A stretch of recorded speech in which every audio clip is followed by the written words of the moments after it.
අම්මට නළුව දෙන්නත් ඇවිල්ලා ඈ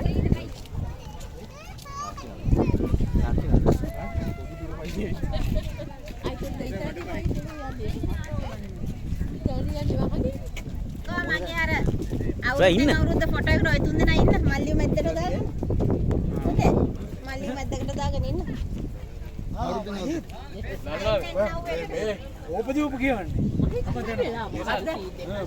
මාවත් පිළියන්දලම තමයි කට්ටියට ඉන්න වෙන්නේ අපේ එකකින් ගන්න බම්ම සිල ඉන්න ඔයාලගේ